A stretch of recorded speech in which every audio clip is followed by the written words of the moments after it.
I get the impression that Christ for the World Incorporated ran a correspondence and perhaps brochure pamphlet oriented missionary.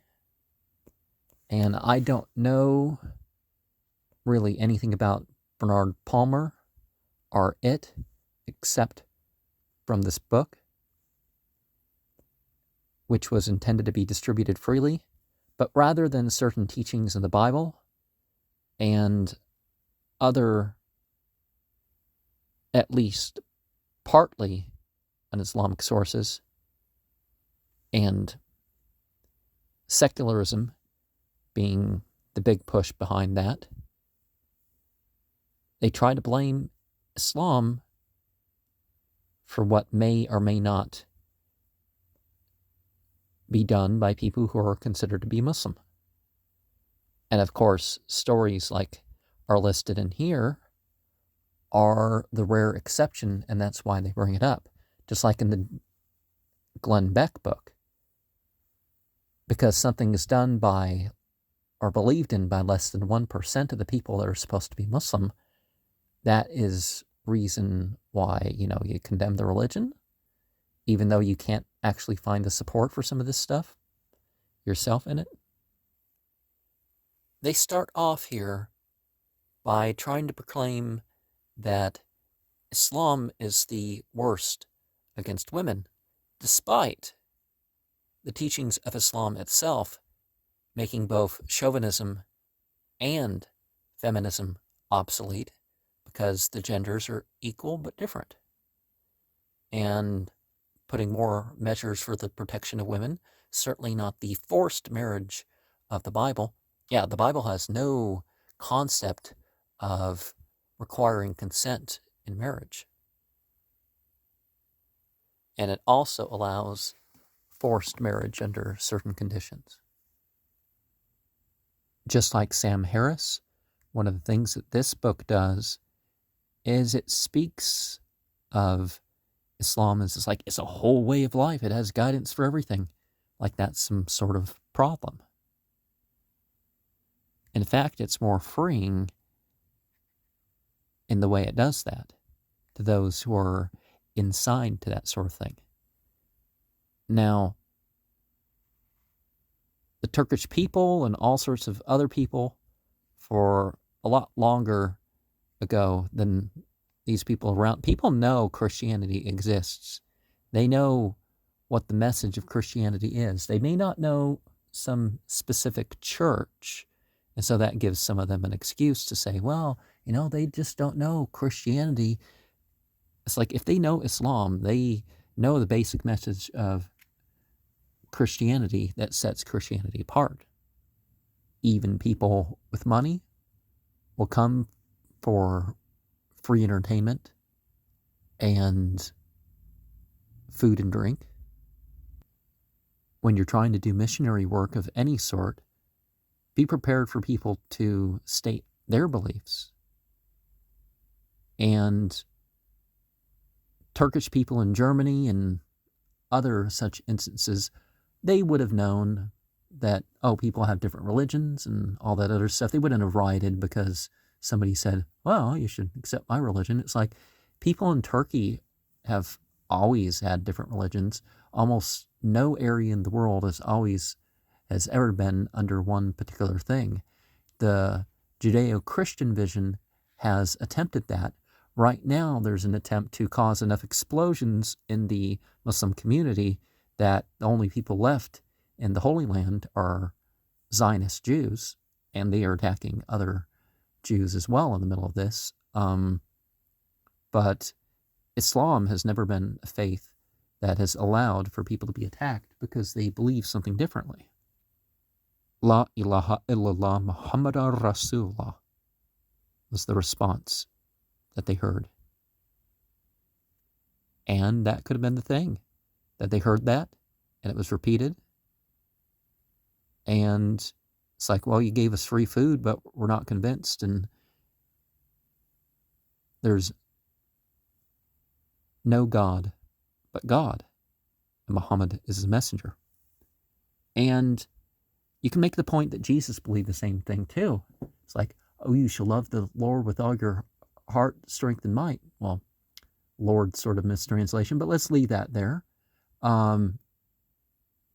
But the Bible also says that he said, "Hear, O Israel, your Lord, your God is one God," that sort of thing, right? What's the exact quote? There isn't a Muslim who is not a literal believer in Jesus as Christ, Messiah, and Emmanuel. But there's also not a Christian that literally believes these titles either.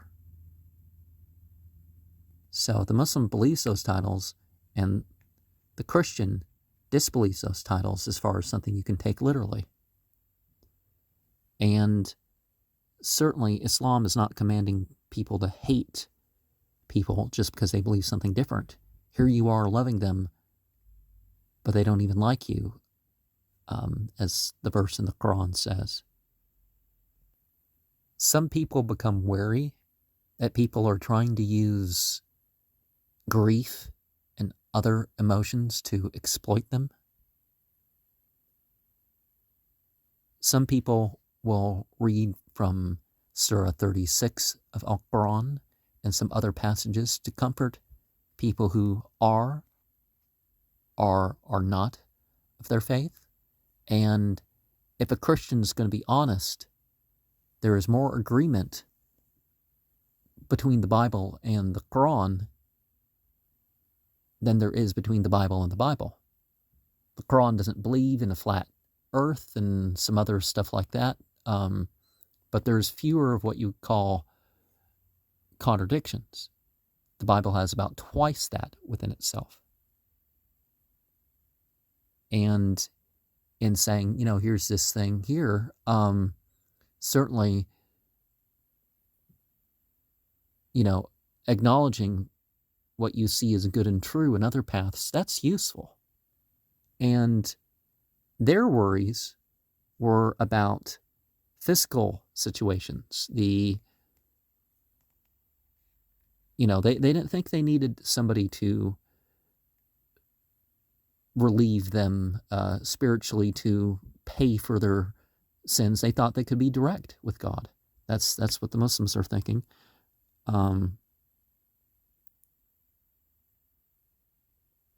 And whether you agree with any particulars or not, you should let what you agree with help you. You should let the art of what is out there help you when you witness it. The Bible has some conflicting elements in terms of the Ishmael and Isaac part of the story.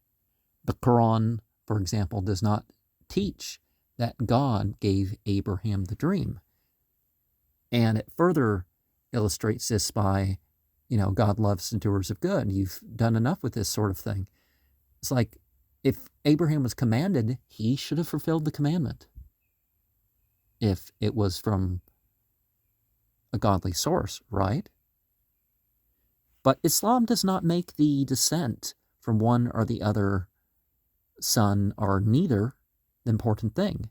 It's the legacy of Abraham and the prophets that's important to Islam. The ancestry has no role in any covenant in that respect. Certain lineages, prophethood came on them, but you weren't justified just because you were part of that lineage. You weren't justified just because of who you knew. Because the Christians say, we know Jesus, so we're justified. And when we go into that, we look at the genetics. We have genetic markers that distinguish the northern Semites that were the kingdom of Israel, because the small band of Israelites that, well, it wasn't that small, but it was a village that made it their way north. They were so blended in that it's hard to tell who's from what. So people just say, well, the northern Semites. And the northern Semites, their genetic ancestry is not present in anywhere from 90 to 95% of the Jewish people. There's different studies that show outside of that range, both higher and lower, but what appears to be the case is that, 95% of them don't really have any markers of being Semitic. I mean, no Semitic ancestry within, past few thousand years. And they tend to descend from the Khazar kingdom. They descend from converts in Western Europe or Asia or in Africa, but they don't really descend from the Northern Semitic branch. But even if they did, it didn't matter. And where does that ancestry mostly reside? Most of it is in Muslimin. And most of the rest are in Christians. So if we're going to play that game of the Northern Semitic ancestry, and it's those who bless Abraham, not those who bless the nation of Israel. That's not what they're saying. And modern Israel is not the same thing as ancient Israel. You have to be, it sounds more like the invaders from the north that the Bible talks about, the ones that are going to have their hills blown apart when they become the chief oppressors in the land, that their allies are going to also be destroyed to the point where it's going to take several years to clean up their dead bodies. That's the biblical teaching of that sort of thing. And honestly, the influence of Mossad, what they did to the British to drive them out quicker and stuff like this is the biggest influence about all these bombings and stuff that people can point at, right? The do's and don'ts of Islam are a lot easier than those in the Bible. You're modest. That's it. You cover what you're supposed to cover up, and when you go on pilgrimage, you wear something plain.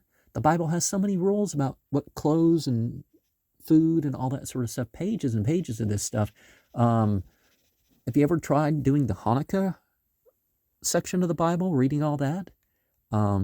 It's better if you read it in its original. At least it sounds a little bit better and feels a bit stronger or whatever. But, all these pages about furniture and all this stuff, Islam doesn't have, that sort of extensive directions. What you got? 5 things: don't do drugs.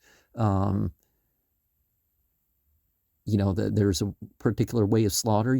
Things must be killed in the name of God, but in the name of the way of, so you don't torture animals, that sort of thing. And you try to you don't kill them in front of each other. There's, I guess, more rules about what's acceptable about that, but you make it quick. You drain the blood. You don't eat the very dirty, very foul. That's pig and land animals that eat meat.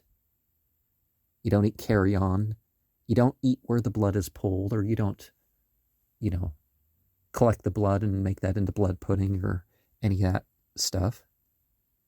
From belief comes prayer, where you follow the example of the prophet of the time. People pretend like there's only 3 prayers, but you can combine prayers, and the language says, well, there's praying in the afternoon. Well, that can be the early afternoon and the late afternoon prayer, which the Bible also supports. The dawn prayer. And you can say the ends of the night. Well, you have the start of dusk and the start of dawn, and the evening. So you do end up with all prayers covered. I didn't articulate it too well, but you do find that. There's a yearly collection of charity. There's, a 40th of your means in terms of cash and metal. A 20th on food production past a certain degree that is irrigated. A 10th on that which is not irrigated. A day's worth of fruit or grain, well, a particular portion, that is. at the end of Ramadan, and a third of an animal, or a seventh, depending on, or a seventh divided by, into a third of that, depending on the size of the animal and which animal. Just like in the Bible, there is fasting in the 9th month, but one can go to one's spouse. One doesn't have to go over the whole scripture at night publicly in the Islamic vision. You have the pilgrimage, and that pilgrimage is to Mecca. There are other pilgrimages, but that one is the obliged one. Any issue with the area is obviously not inherent to, it's just not pleasing to me. It's like people are of different sorts, whatever. But, because there's been some issue with even vandalism and trash being left, but that has nothing to do with the pilgrimage. The pilgrimage uses psychosexual symbolisms. There's psychological symbolism and there's sexual symbolism, and this is the pilgrimage, but it's not eroticized sexual symbolism. You could say it's subtle, and the Bible uses some of this stuff too. It's a lot more explicit with its eroticism, to the point where it's like, why is this even in there? The size and how much fluid and all sorts of stuff that and there's other graphic stuff in the Bible that's what is 2 Timothy 3:16, or is it 1 Timothy 3:16 that gives this list that throws some verses out of the Bible, because it's like, how does this apply to anything in the list? There's going to be some things you find, right? I'm not sure if the people who wrote this book were exposed to the fact that there's different opinions, but everybody agrees on the revelation and the inspiration to Muhammad. And then after that, who do we look towards? Analogy and consensus. And with analogy, we might also say ijtihad, which, as you notice, contains the root jihad in it, which means your personal effort. Or do you insert in the middle of there the people of the house and the companions that, but that could be said to be the consensus of the believers. If all the believers agree, then you have a point. But a lot of people very suspiciously say all the sheikhs and all this stuff, and it's like, no, that's but things are a lot clearer in their base than what you'd expect with religion in the Islamic view.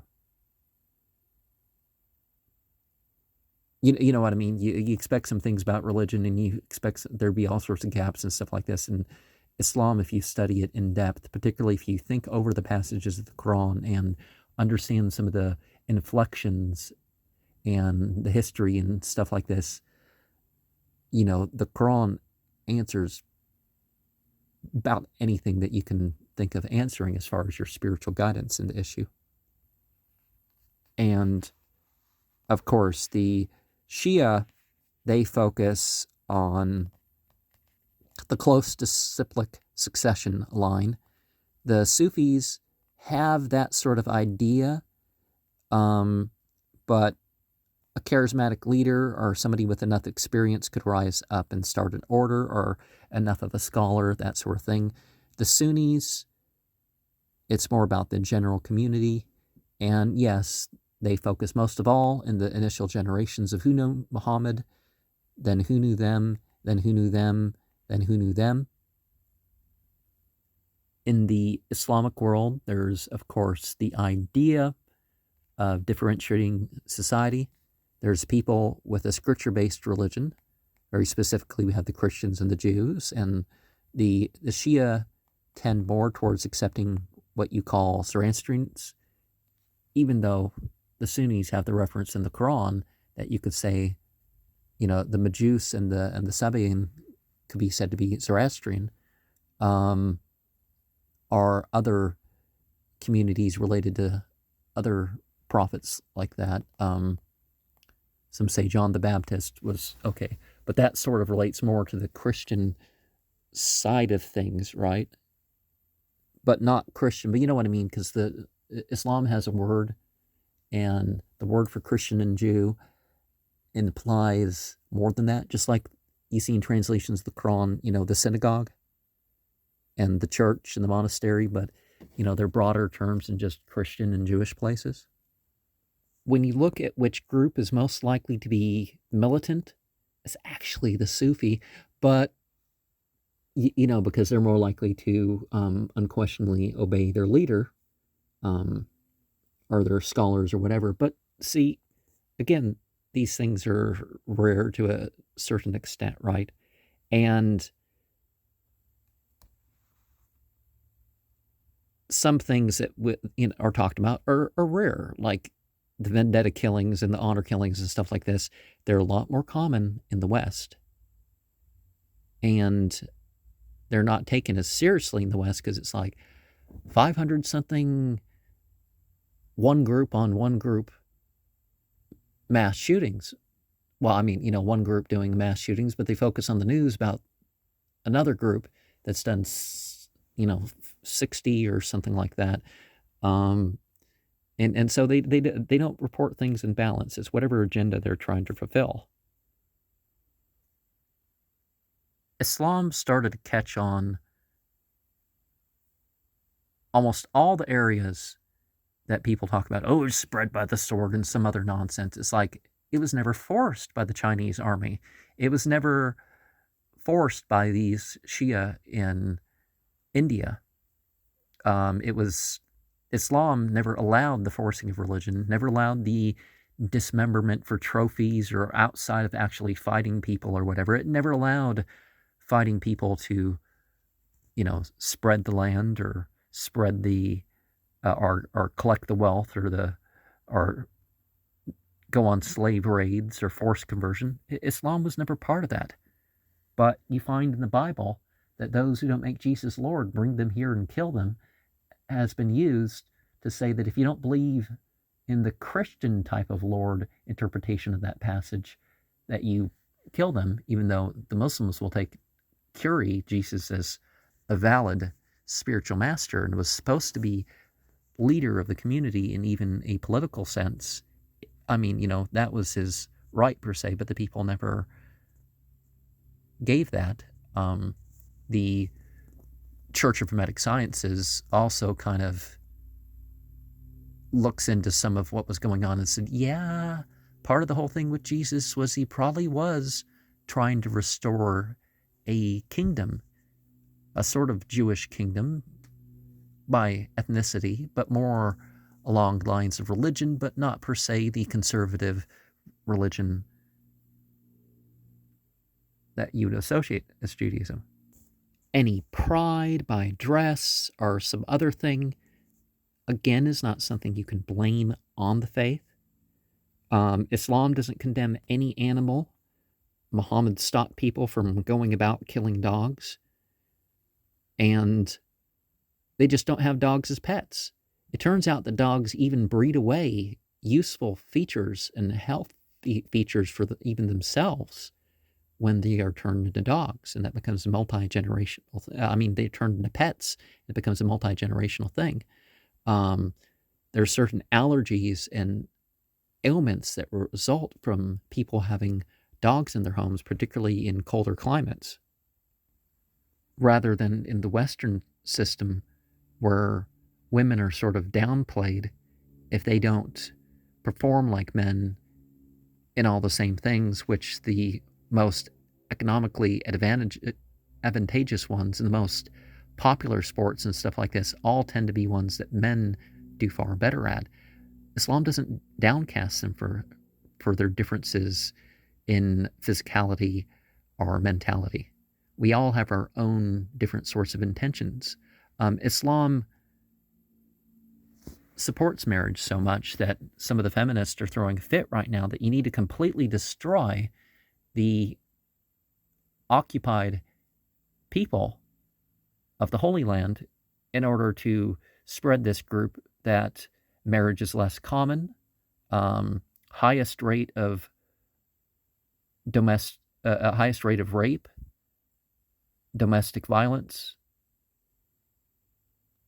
sexual assault and stuff in the entirety of North Africa and South Asia. I think also child molestation too is the highest in that state. But that's what they want to establish because these other people will try to marry the women. They'll respect them for being honest. They'll look the other way with this objectification push that's going on right now. And honestly, some of that dress and makeup and stuff like this, it's bad for the health. Warlords and gangsters sort of holding women captive has been a thing for the longest time. In the Bible, when we have that word judges, it's more like warlord. So let's not pretend there. And the Bible did say that if you could keep a woman from screaming as you raped her, then she had to be your wife. But as a punishment, you weren't allowed to divorce her. And it's like, so people could use that to force marriage, even domestically in their own countries, like France. Didn't the French take a good 1,000 years or something like that to establish themselves as having a law against rape? Like it was always illegal to force people to have sex with people. United States of America didn't start off as that being illegal, absolutely, either. Islam allows marriage that's not forever. It was for a particular time, but it also sets conditions on divorce that it's not basically a glorified form of prostitution when someone gets married and the enjoyment's been had and it turns out they don't want to stay married and they're allowed to get divorced. And it's made easy for them to be divorced. So that's not, that situation's exaggerated on so many levels. And there's disagreement about that. Was it something that, was allowed because the revelation to completely forbid, like the intended temporary marriage? The evidence does seem to point towards that. There's Shia narrations that back up that that was also the case, is that it doesn't... and there's special opportunity to educate women. Just because there's this kind of thing against co-ed marriage, co-ed education. Of course, it's co-ed marriage, but you know what I mean.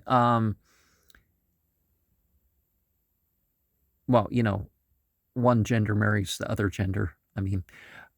As in co-ed, but the special opportunities were given to the women. And you'll find at a typical masjid, you'll find women classes, and you'll find classes that are open to everybody, so the women can sit there, but they specifically organize things to give the women extra opportunity. And we find in America, it works so much better too, even in the secular sense, when the boys and the girls are the young men and the young women are any age of man and women separate to do their classes. There are things tolerated in Muslim society. It's obviously not Islamic. Islam may not have the death penalty for witches and soothsayers and stuff like this, like Christianity does. But that doesn't mean that it allows people to hire a witch or whatever. Praying over people used to be standard with medicine. So if you don't understand what people are doing, people are going to do all sorts of things. Oh, they incantate and all sorts of... Yeah, they said a prayer to God for the person's health. and they gave them their medicine. That's what was going on. It wasn't, um, but there are some stuff that people, rather than believing in what was sent, they believe in some pattern that happened with an oracle, or the interpretation of some pattern as an oracle in that way. Now you can come up with meaning and stories and stuff like this, but this does not happen because of the, such and such celestial thing and such celestial thing is not what determines things. It doesn't rain because of this and here. Certain moon cycles and whatnot can have certain gravitational effects, and there may be more likely to rain or not in an area when the moon's at a particular stage, but it doesn't mean the sort of things that people tend to make it want to.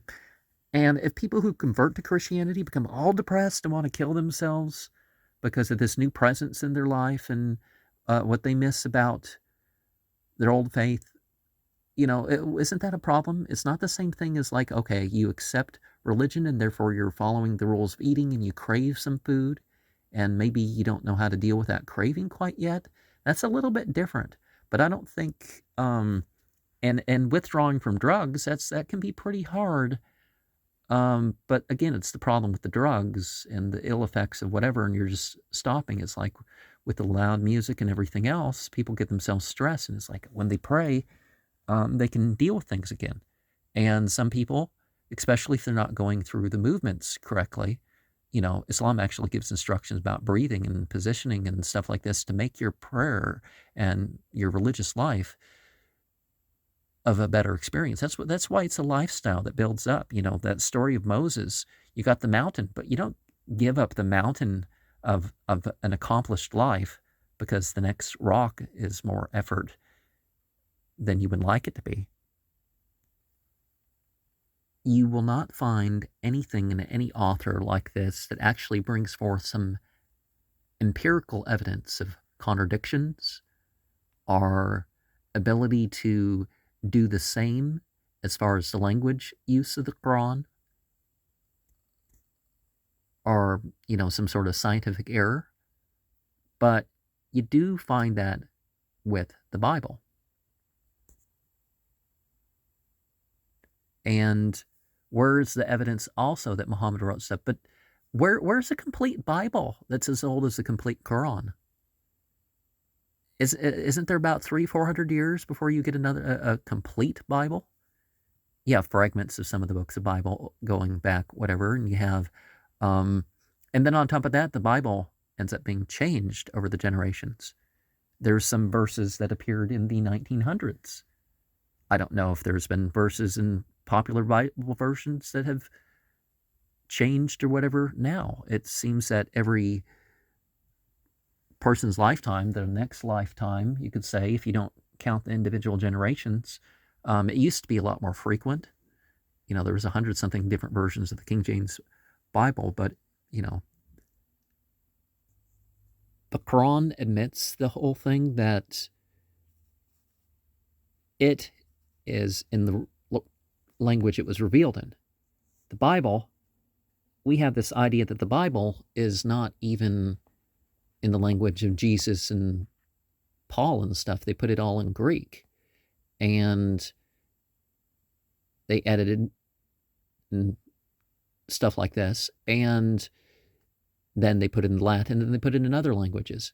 And Islam has always allowed the translation to spread the word, the learning of other cultures and languages to spread the word. I mean, if you're a fundamentalist and you go straight to what Muhammad taught. Islam, of course, denies the three aspects key to Mithraic faiths about Jesus: the killing, the resurrection, and of course the divinity. The ascension, well, I shall bring your death and then I will raise you unto myself. The Quran does talk about that, but not in a way that his death and ascension and resurrection are any different than anybody else's. So That is definitely a fact there. The crucifixion is about as conflicting as it gets in the Bible. He's going to be dead for 3 days, and it's not even 2, and yeah. There's more passages in the Bible that will make clear to you that Jesus is not a divinity. So Islam makes a lot of things a lot more succinct. It doesn't copy any of the contradictions or scientific errors from any of the Bible versions. Some stuff is undone with the Bible problems, by the way, when you render it into Aramea. People call that the Biblical Hebrew, or into Greek, or even into Latin, or, there's other languages that people wrote Bibles in. You have the Ethiopic Bible, which is actually, some of the stuff in the Bible is the oldest through them. And you got the Syriac, and you have Amharic and stuff like this. So when you render the Bible into some of those languages, or you take it back to that, some of the problems actually disappear. Some things disappear with context, but it still ends up being thousands of errors on top of the contradictions when you're talking about the Bible.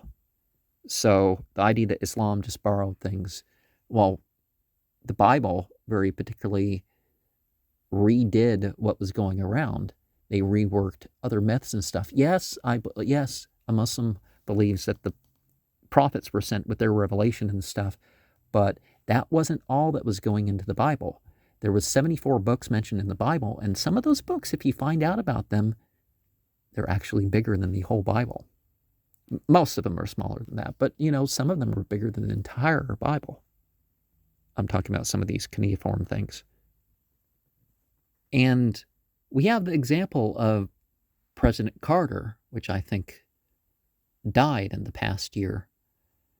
And President Carter used the Quran to condemn what it had done in the early so-called Islamic Republic of Iran, the one that started in 1983, or the stuff done in the process, right? Well, no, he's condemning stuff after too, but you know what I mean. And see, that's what these people should do. They should say, well, your religion says this. Rather than blaming it on the religion, they should say your religion says this, and that sort of thing.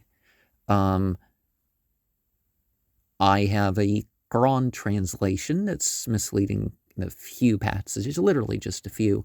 In the way it rendered itself. And they did it on purpose, by the way. But, this guy used his position in the UN to basically getting himself kicked out of Egypt, Saudi Arabia, and Iran because he distributed some stuff that basically pointed out that these governments weren't Muslim, because a Muslim government would do the following things. Muhammad is said to have talked to Christians before and after becoming Muslim. But this idea that he just learned everything in like one sitting down to one meal with a guy and all that sort of stuff, it just doesn't make sense. And, early in his prophethood, one of the first people to find out about it was a monk.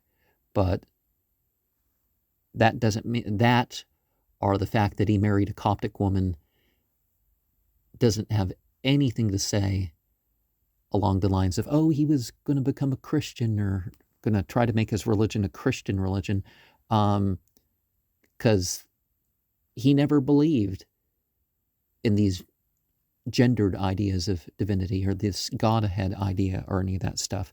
He didn't need to know about the Bible to believe that way. He was a Hanif, as they call them. Not the Sunni division, you mean.